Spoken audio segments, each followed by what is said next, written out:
Siya nga po pala, yung nililigawan ko. Hindi ba ang tinitan?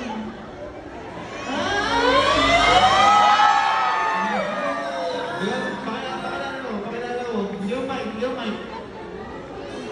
Ay, hindi ganyan sa uling mga lalaki, oh. Alalay. Pero pag ano, bahala na siya. Pagpapalala.